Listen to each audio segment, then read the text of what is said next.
Radical Radio Collective. Good afternoon, listeners. You're tuned in to 4ZZZ 102.1 FM. This is Ecoradio, Australia's longest running peace and environment radio show, probably. Taking over your middle of the day, middle of the week, middle-ish? Middle of the month. Yeah, middle of the month airwaves. My name is Dave. My pronouns are he, him. My name is Zack. My pronouns are he, they. And we want to start off by acknowledging and paying our respects to the custodians of the country in which we broadcast. We are located in the city Magangin on Turrbal Yugger Ugarapul land. We also want to acknowledge and pay our respects to all Aboriginal and Torres Strait Islander people who are listening in today. Our radio waves reach Cubby Cubby and Yinambara country in the north. Waka Waka country in the west. In the east, we pay our respects to the Quandamuka people, and down south, we reach Commonberry, Nagaragwal, Munanjali, Wanjirabara, Yugambeh, and Bunjalong countries. Nice one. So, we also want to thank No Idea. No Idea just did an amazing thing. They transferred the show at exactly the right time. I've never seen such precision in my life. It's, a testament to the skills of Max as a broadcaster. Max is very good at that. I have noticed that, yeah. It's usually like within a 30-second time frame or whatnot, whereas we go over 2 minutes and stuff. Sometimes, It really, shouldn't be doing that to Jordan on Sonic Aliens. But they're so benevolent. Yeah, they are very kind about it. So, on the show today, Zack, you're going to tell me about your nighttime adventures, which I'm very excited to hear about. You found a panda here in Brisbane. I did. A panda snail. Oh. Yeah, the giant panda snail, which, as we'll discuss later, no one really knows why they're called panda snails. There's a bit of theories around it, but they definitely don't look like pandas. Are they black and white at least? No. Oh, okay. I love an innocuous common name. Just throw everyone totally off the scent. I've always found it funny that, I don't know, how we refer to anything other than a mammal is a mammal has its own name. So it's a tiger, right? A tiger's a tiger. But then you look at a snake or a lizard or something else, and it's just oh yeah, that's a northern scaled snake. And it's you don't get its own separate identity, except for death adders, I suppose.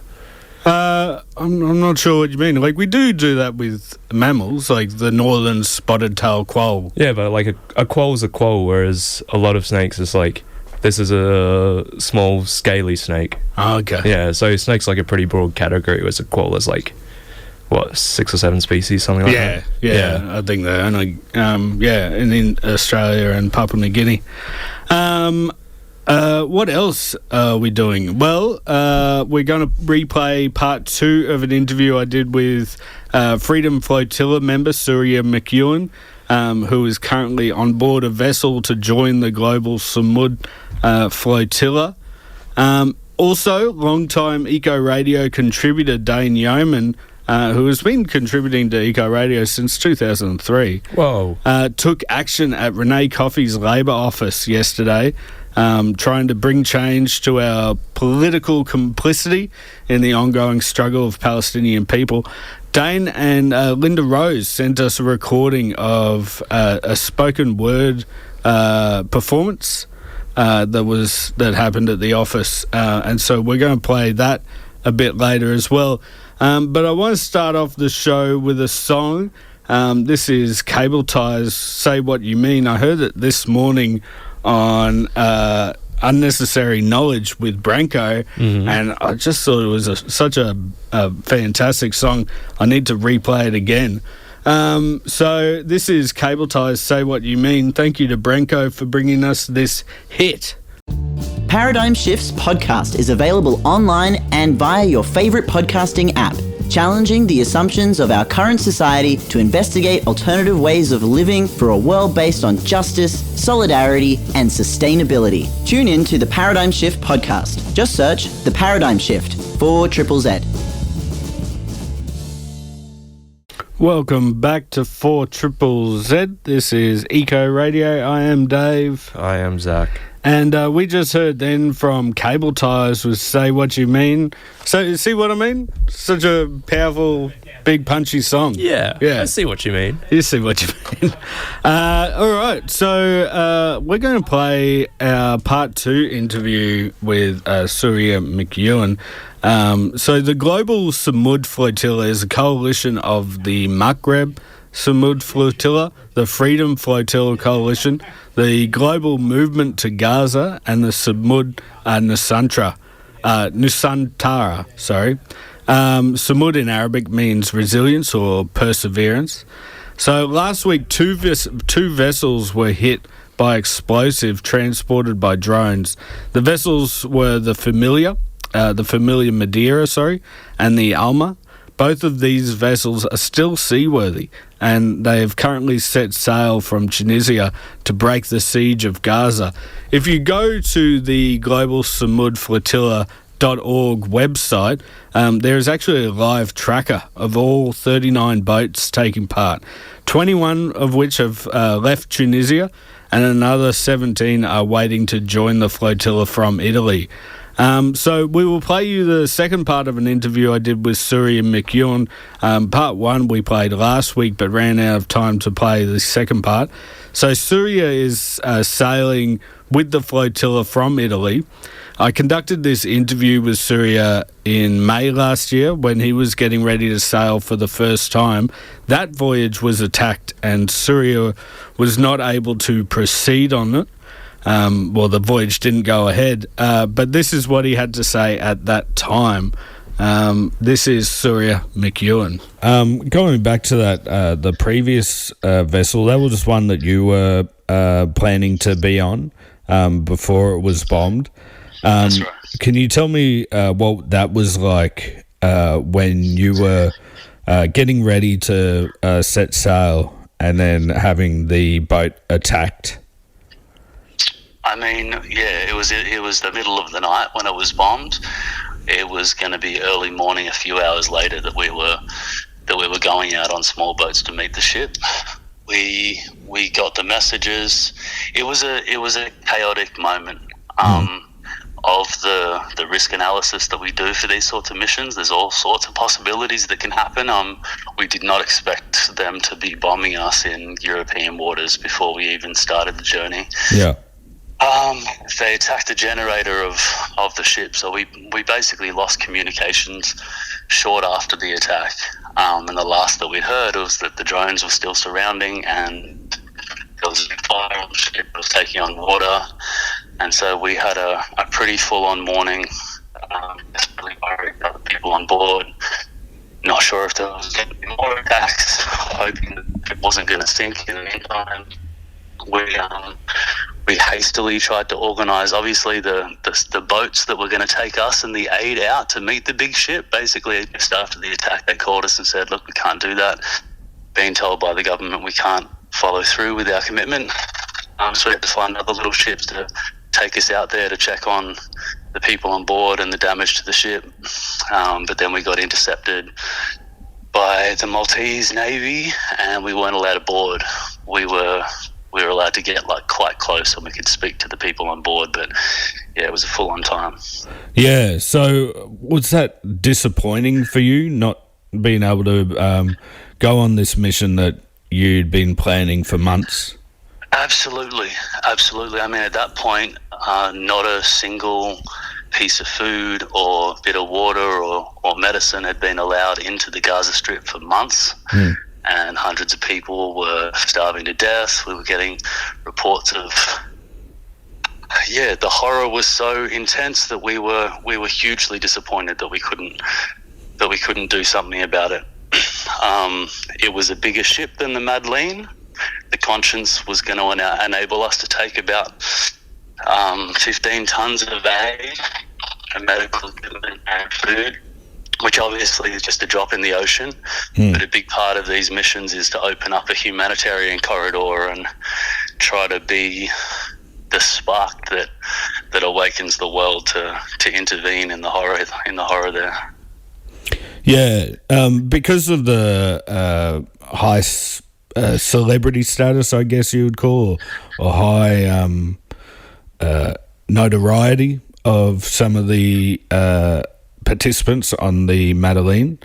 Do you think that there is going to be a big international backlash to this detainment of the Freedom Flotilla?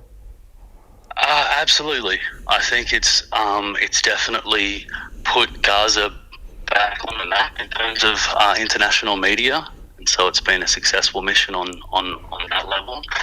The Ecoradio Foundation has opened up a war crimes case against Israel in the UK because the Madeleine was flagged by the United Kingdom, which basically makes it an extension of UK territory, and for it to be attacked and stolen in international waters is an act of piracy.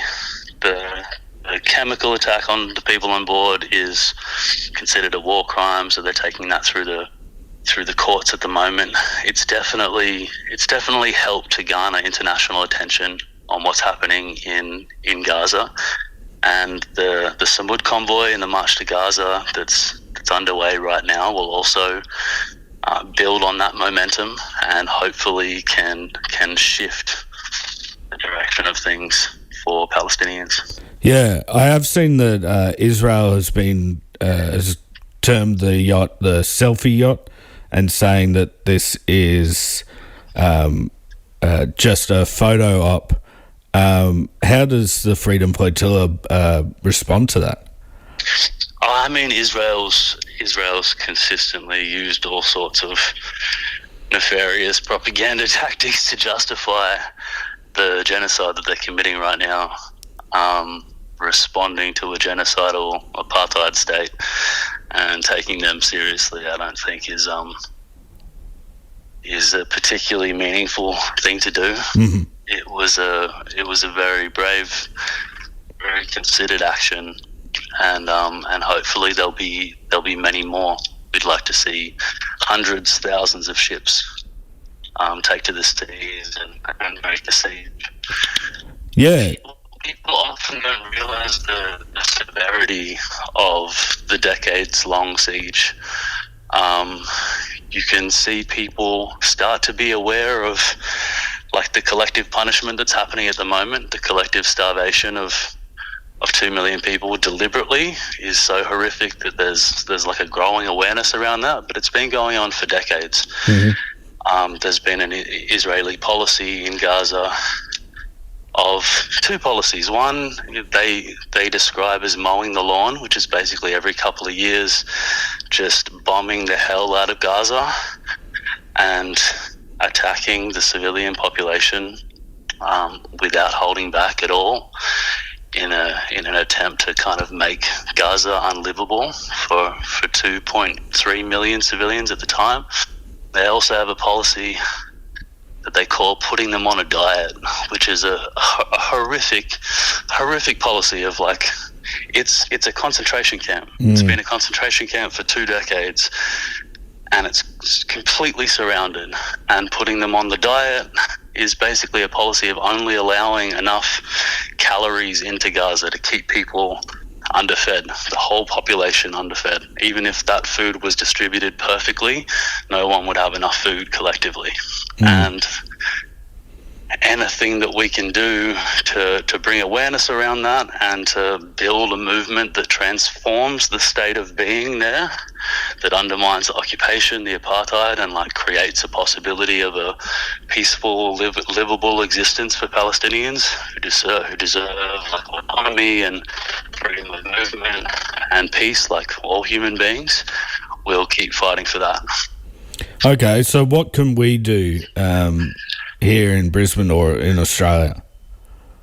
I mean, in Australia, the most important thing that we could be doing as a country is sanctioning Israel and cutting all diplomatic ties. So the more pressure that we can put on our government to cut ties with the apartheid state and to demand sanctions be put on Israel until they can follow international law and the apartheid system is dismantled there, the better. And so one one form of building that movement is joining the Palestine solidarity movements in your area. There's a strong movement in Brisbane, and there's strong movements in towns and cities across the country. And becoming a part of that collective, it's easy to be online and to see the horrors and feel isolated and disconnected. But the more that we can build with other people in our lives, to the extent that we have capacity, like some people have a lot of time and energy for this, and some people have a lower capacity. But the more that we can be involved consistently in whatever forms possible for ourselves, the bigger those movements can come, and the more effective they'll be. One thing is just to join APAN, APAN. If you go online and become a member, it definitely supports the movement for Palestine in Australia in a very powerful way as well. Okay, fantastic. Thank you very much, Surya, for joining me. Appreciate you, David. Thank you for giving me the time. I look forward to talking more in the future. Yeah, absolutely. And for people listening, if you're not already, follow the Gaza Freedom Flotilla on Instagram, and the freedomflotilla.org is where the press releases are coming out, and put a bit of pressure on the government to protect the Madleen and to sanction Israel. Awesome. Thanks very much, Surya. Appreciate you, brother. Have a nice day. You too. That was the final part of my interview with Surya McEwen, who is currently in Italy, waiting to join the Freedom Flotilla as it sails to break the siege in Gaza from the sea and provide necessary aid to the starving population that Israel has imposed upon that country. You can go to the Global Sumud Flotilla.org and find a flotilla tracker that will is a live tracker for how the flotilla is sailing, and it currently has 41 vessels in the flotilla between a point in Italy and currently at sea sailing the Sicily Strait. You're listening to Ecoradio on 4ZZZ. Z Lovers brings together 4 much-loved Brisbane Meanjin bands, Sarah Stockholm, Isis, We All Want To, and guitar pop legends Dream Poppies performing their album Poppycock in full. Celebrate 4ZZZ's 50th anniversary with these 4 seminal acts performing Friday 19th and Saturday 20th of September at the Cave-In, 47 Balaclava Street, Woolloongabba. Tickets are moving fast. Grab yours now from Oztix. Z Lovers is a proud sponsor of 4ZZZ. Oh yeah, that's going to be a sick show. We just heard from Phil Monsoor with I Left My Heart in Palestine. Sorry, Zack, what was that? I was going to say Cave-In's an awesome place. Cave-In is an awesome place. Awesome people, awesome venue, great bands. Yeah. I did some stand-up poetry there 2 weeks ago. That was fun. The Ode to the Toad? Yeah, live version of An Ode to the Toad. Yeah, nice. Which was my poem about cane toads in Australia. Yeah, that was funny because it was in like the middle between two... Oh, like everything else is like very cryptic and emotional and deep, and I'm just like, here's a toad poem. Here's a toad poem. Well, hopefully we get to see that on our socials. If you want to see the Ode to the Toad on our socials, go to 4ZZZ Ecoradio, and hopefully we'll get it up there soon. Yeah, I'm going to try and make a little video with it, because unfortunately when it was recorded, the video and the sound are out of sync, so it makes it a bit tricky, but I'll get something else, like a little little silly video about, I look forward to graphics. Something that isn't out of sync is our listeners that text in. Mr. Stalin texted in about our interview with Surya McEwen just then. He said, she said, well, he said, he seemed like a nice chap. That was a good interview, Dave. Thank you very much. And Stacey also texted in asking if governments enacted something like the flotilla, would they get bombed? Well, considering that Israel has bombed Qatar for holding talks with Hamas, and that Portuguese flagged ships or boats, in Tunisian port also got bombed. I don't think Israel would have any problem with upholding their siege of Gaza. Same if it were the United Nations, for example. Yeah. Which, you'd expect them to have a bit more power in that kind of situation, but if you know much about the effectiveness of the United Nations, it's not there a lot of the time. Yeah. So, I don't know. And, in the past, Israel has also attacked a US Navy ship. That was the USS Liberty incident. These bombings are... Yemeni. Oh, Yemeni. Yeah. Yes. Yeah. They attack Yemen and, Lebanon and, so on and so forth. We got sent in a spoken word performance. Longtime Ecoradio contributor Dane Yeoman took action at Renee Coffey's Labour office yesterday. Dane and Linda have sent us in this recording of Dane's spoken word performance. So let's go to that. And this was in support of the Australian government doing something to help the people of Gaza. This is Ecoradio. This is Dane Yeoman. You're on Ecoradio 4ZZZ. I'm in Murrumba, aka Victoria Park, the park that we so much need to save here in Brisbane inner city. To be here again today is just so beautiful. My senses are all waking up. I can feel the breeze, I can feel the sunlight at this late time in the day, and I'm just marvelling at everything that I can see.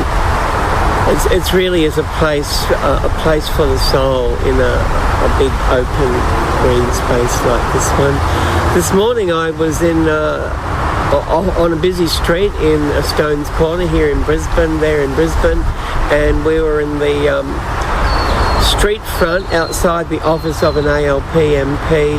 We were hoping to exercise our right as people in a democracy and do what's called a office sit-in, occupy the MP's office in a peaceful protest sit-in until she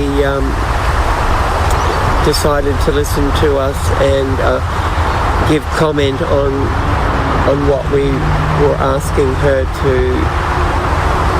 about, which is, does she support justice for Palestine?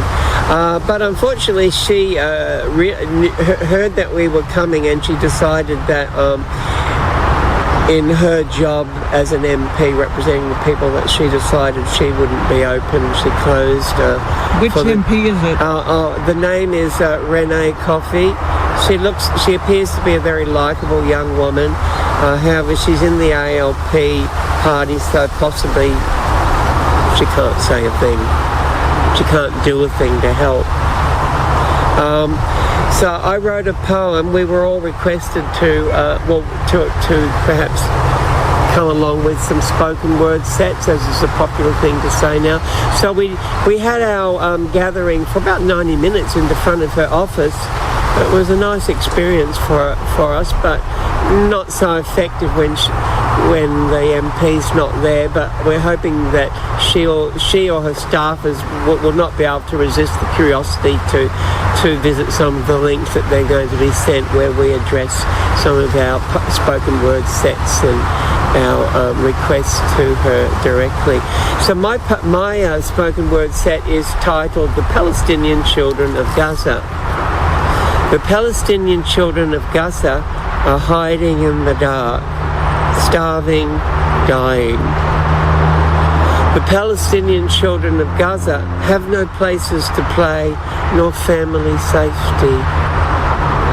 The killers of the Palestinian children of Gaza are doing their war crimes without any responsibilities, and they are bombing without mercy. The rest of the world is watching and knows this to be genocide. You, who are our elected leaders, need to sanction Israel before the horror never ends. Dear Ms. Coffey, we beg you, or I beg you, we beg you to represent us in how we care.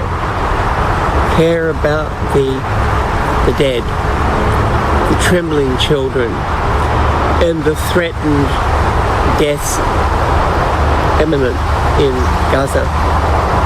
Ms. Coffey, do you support sanctions on Israel for justice and accountability? Sanctions on Israel now in the name of our humanity, for the sake of the Palestinian children and their families of Gaza. Less then we can rest with some peace in our conscience, condemn Israel's genocide, support the Gaza innocent now. A weekly dose of science on 4ZZZ is now available as a podcast. I learned that you can hear the difference between different water temperatures when they're poured. I'm going to pour one after the other into a different glass, and you have to tell me which one is which temperature. I've got a hot and a cold. Right, here's the first one. Any thoughts? Yeah, I'm saying cold. It sounds cool, yeah. Yeah? Okay. Here's the second one.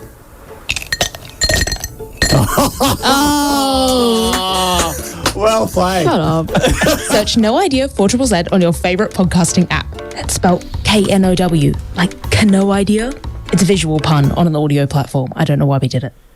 Welcome back. You're on 4ZZZ. This is Ecoradio. I am Dave. I am Zack. And Zack, we just got a couple of text messages in. Wavy texted in, Ecoradio legend, said yay to Linda and Dane. It's nice to hear them back. And said yay to Dave and yay to Zack. Yay! Stacey also texted in with a few interesting points.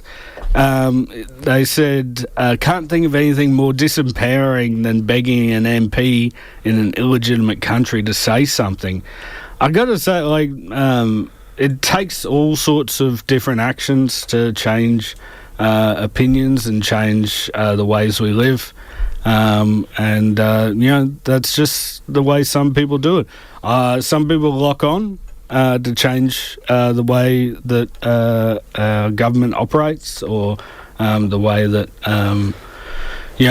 resources are extracted. They're very brave people. I'm not so brave. I do this show.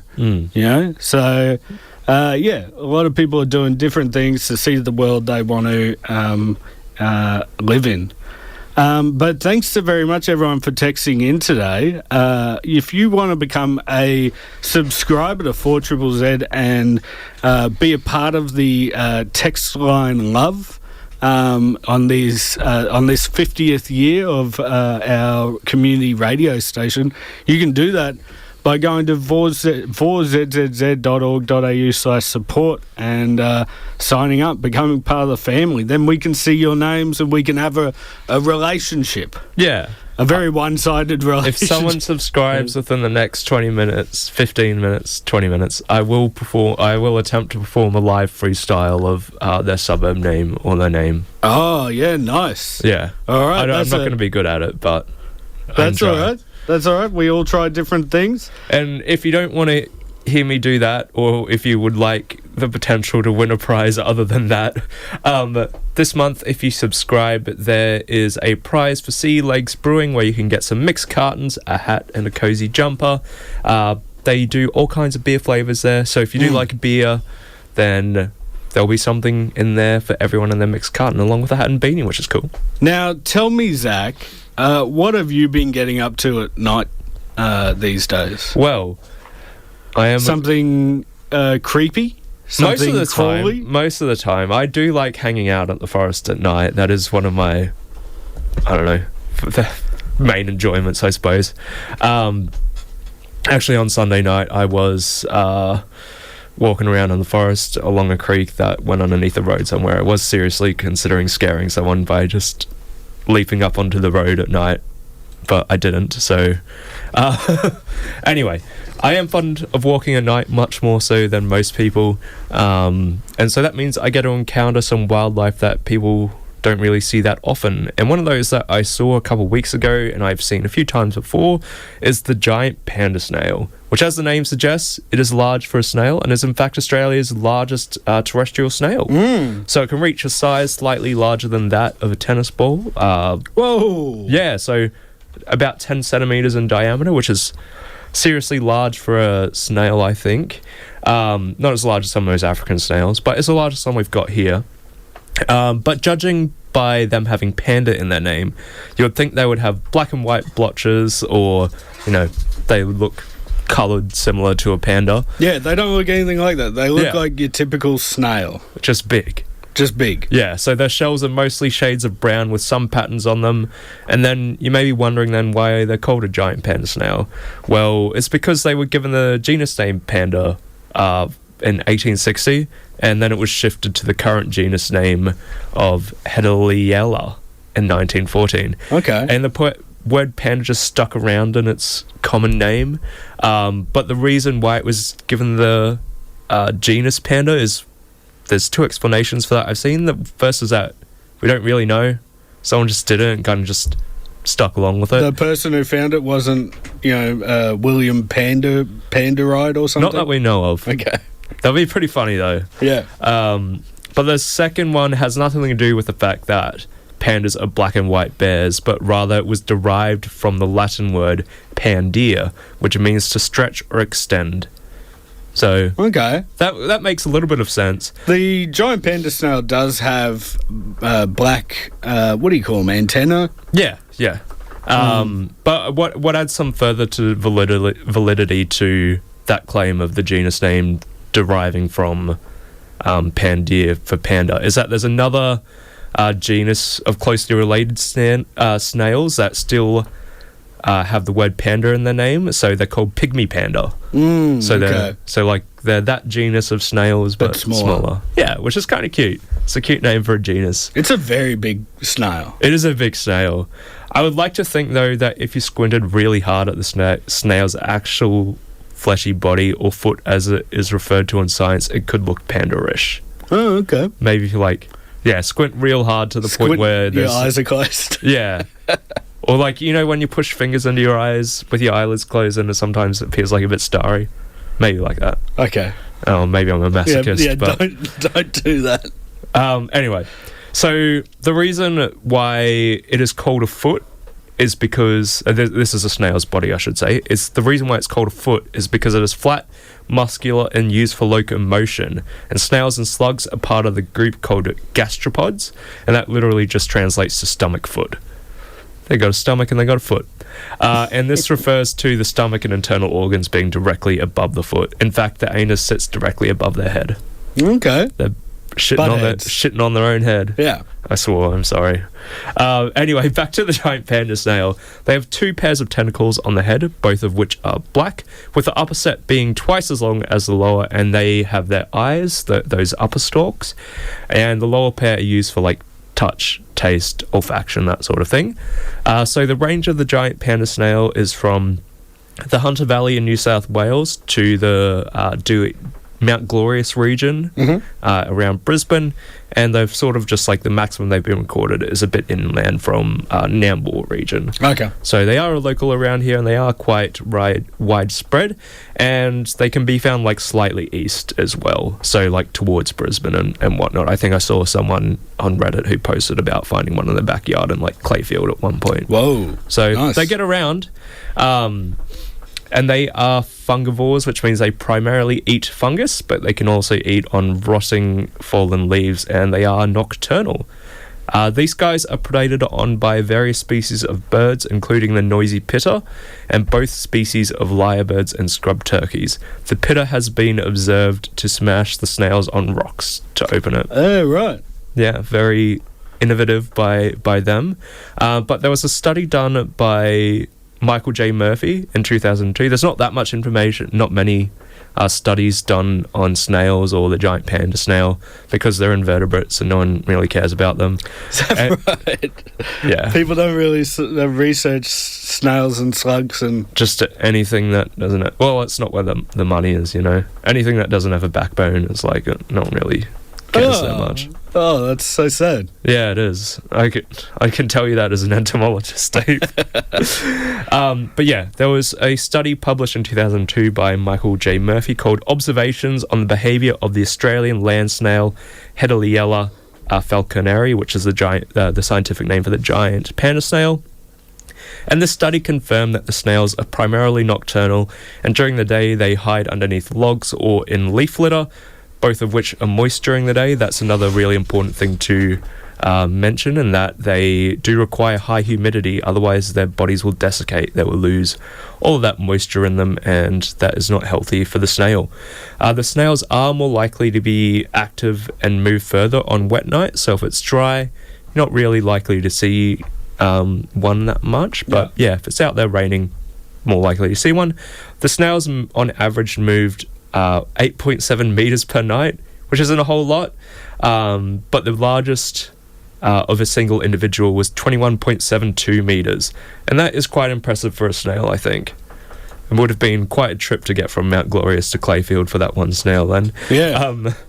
And this movement tends to be quite random and they don't really have a home site, so they're just like moving back and forward for the sake of moving back and forward. They don't really have direction a lot of the time. Okay. And these guys are mainly terrestrial, so they rarely climb trees, and when they do, it's not very far up. The maximum height they've been recorded climbing over is like 0.6 meters, and that is presumably to like climb over the top of a log rather than it being like going upwards up a tree. To get fungus or anything. Yeah. So, as with most snails, the giant panda snail is a hermaphrodite, so that means they have both the male and female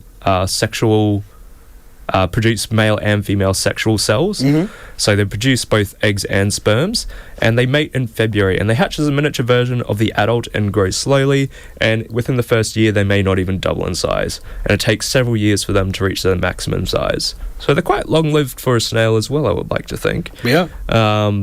And they weirdly have very large sperm cells, possibly the largest of any mollusk, up to 1 millimeter, so you could see their sperm with the naked eye. Oh. That's weird.